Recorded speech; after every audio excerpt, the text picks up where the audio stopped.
గౌరవనీయులు పూజ్యులు శ్రీ చిన్నజీయర్ స్వామి గారు, గౌరవనీయులు పెద్దలు retired chief justice Shri Ramana గారు, గౌరవనీయులు రఘురామకృష్ణరాజు గారు, మురళీమోహన్ గారు, గౌరవనీయులు తెలంగాణ రాష్ట్ర మంత్రివర్గ సభ్యులు తుమ్మల నాగేశ్వరరావు గారు, నారాయణమూర్తి గారు, తనికళ్ళ భరణి గారు, చంద్రబోస్ గారు, అశోక్ తేజ గారు, వేణుగోపాలాచారి గారు, శ్రీనివాసరెడ్డి గారు, మేడసాని మోహన్ గారు, ఈరోజు ఈ కార్యక్రమానికి ఇచ్చేసినటువంటి సోదరి సోదరులందరికీ అందరికంటే ముందుగా తెలుగు వన్ ఎండి మిత్రులు రవిశంకర్ కంఠమనేని, ఈరోజు మీ ఉత్సాహం చూస్తూ ఉంటే మళ్ళీ పాత రోజులు జ్ఞాపకం వస్తున్న హైదరాబాద్లో ఆ రోజు చేసిన పనులు కానీ ఇవన్నీ జ్ఞాపకం వస్తున్నాయి. అందులో రవిశంకర్ కంఠమనేని మనస్ఫూర్తిగా అభినందిస్తున్నా. నేను ఒక విజన్ని రూపకల్పన చేస్తే ఆ విజన్లో ఫస్ట్ మూవర్ అడ్వాంటేజ్ తీసుకుని బ్రహ్మాండంగా మీరు చూస్తే 200లో ప్రారంభించాడు. నేను 1996-97లో ప్రపంచంలో ఇంటర్నెట్ రెవల్యూషన్ వచ్చింది. ఆ ఇంటర్నెట్ రెవల్యూషన్ని అడ్వాంటేజ్గా తీసుకోవాలని ఐటీని ప్రమోట్ చేస్తే నేను ఆ సమయంలోనే ఐటెక్ సిటీ పెట్టి ఐటీని ప్రమోట్ చేశాను. ఈరోజు ఇక్కడ ఉండే వాళ్ళందరూ కూడా ఐటీ చేసి ఇటీవల ఒకసారి అనిపిస్తుంది, నేను కష్టాల్లో ఉన్నప్పుడు, నేను జైల్లో ఉన్నప్పుడు మీరు పోరాడిన విధానం నా జీవితంలో ఎప్పుడూ మర్చిపోలేను. అంటే ఒకసారి రాజకీయ నాయకులు అనుకుంటాం మనం పనిచేస్తే ప్రజలు మర్చిపోతాం అనుకుంటాం, కానీ ఒక్కొక్కసారి ఏ విధంగా ప్రజలు స్పందిస్తారనేది నా జీవితంలోనే కాదు, ఎన్ని జన్మలెత్తి మళ్ళీ తెలుగు వాడుగానే పుట్టాలనుకుంటున్నా, ఈ జాతికి సేవ చేయాలని ఆలోచిస్తున్నాను. అలాంటి బ్రహ్మాండమైన స్ఫూర్తిని మీరు ఇచ్చారు. అయితే ఈరోజు ఇక్కడికి వచ్చినప్పుడు 2000 సంవత్సరంలో తెలుగు వన్ డిజిటల్ ప్రయాణం, ఈరోజు 400 ఛానల్స్ మొత్తం. ఇప్పుడే చెప్పాడు, ప్రపంచంలో ఏ దేశానికి పోయినా తెలుగు వన్ ఉంటుంది. నేను గర్వపడుతున్నా, గర్విస్తున్నా.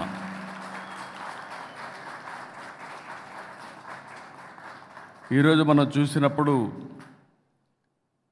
రవిశంకర్ యొక్క కృషిని, పట్టుదలని, ప్రతిభని, అన్నింటికంటే ముఖ్యంగా నేను ఒక విజన్ పెట్టుకుంటే నా విజన్కి ప్యారలల్గా ఇంకొక విజన్ తయారు చేసుకొని ఒక పెద్ద ఎంపైర్ తయారు చేసుకున్నాడు. ఆ ఎంపైర్లో ముందుకు పోయే పరిస్థితికి వచ్చారు. ఒకప్పుడు నేను చూసేవాడిని, న్యూస్ పేపర్స్ కూడా వచ్చేటి కాదు గ్రామాల్లో, ఒక్క ఆకాశవాణి ఉండేది. ఆకాశవాణి ద్వారా వార్తలు చెప్పేవాళ్ళు, అది కూడా సాయంత్రం ఒక ఫిక్స్డ్ టైంలో ఒక 10 నిమిషాలు మాత్రం వార్తలు చెప్పేవారు. ఆ వార్తలు చదువుకొని ఏ రాజకీయ నాయకుడు ఏ క్వశ్చన్స్ అడిగారు, ఎవరు అసెంబ్లీలో పవర్ఫుల్గా మాట్లాడుతున్నారని బేరే చేసేవాళ్ళు. ఆ తర్వాత న్యూస్ పేపర్స్ రెవల్యూషన్ వచ్చింది. ఒక్క మాటలో చెప్పాలంటే ఆగస్ట్ క్రైసిస్ వస్తే ఎన్టీ రామారావు గారిని మెజారిటీ ఉన్న అప్రజాస్వామికంగా పదవిని తీసేస్తే ఒక ఈనాడు చూపించిన చొరవ 30 రోజుల్లో మళ్ళీ ఎన్టీ రామారావు గారు ముఖ్యమంత్రిగా ప్రమాణం చేసే పరిస్థితికి వచ్చారు. ఆ తర్వాత మీరు చూస్తే ఎలక్ట్రానిక్ మీడియా వచ్చింది. అప్పుడప్పుడే మెచ్యూరిటీ వచ్చింది. ఎలక్ట్రానిక్ మీడియా వస్తే ఓసారి అనిపిస్తుంది 2003 అలిపేరు దగ్గర నా మీద తీవ్రవాదులు అటాక్ చేసినప్పుడు ఒక్క జెమినీ టీవీ ఉంది. ఈరోజు చూస్తే ఎన్ని ఛానల్స్ ఉన్నాయో లెక్కేసుకోవాలంటే దానికి గంటల తరబడి లెక్కేసుకునే పరిస్థితికి వచ్చింది. అన్ని ఛానల్స్ వచ్చాయి. ఆ తర్వాత మీరు చూస్తే రవిశంకర్ లాంటి వ్యక్తులు ఇంటర్నెట్ ఆధారంగా తీసుకుని అనేక ఛానల్స్ని ప్రమోట్ చేశారు. ఈరోజు ఒక మాటలో చెప్పాలంటే ప్రతి ఒక్కరూ ఒక ఛానల్ పెట్టుకోవచ్చు, సోషల్ మీడియా ఛానల్. మీకు ఇంటికాడనే కూర్చొని మంచి ఛానల్స్ పెట్టుకుంటే మీరు పాజిటివ్గా కన్స్ట్రక్టివ్గా న్యూస్ ఇవ్వగలిగితే మీకు కాలక్షేపమే కాకుండా మంచి ఆదాయాన్ని సంపాదించే విధంగా మీరు ముందుకు పోయే పరిస్థితి వస్తూ ఉంది. ఇది వినూత్నమైన మార్పు అని చెప్పి కూడా నేను మీకు తెలియజేస్తున్నా.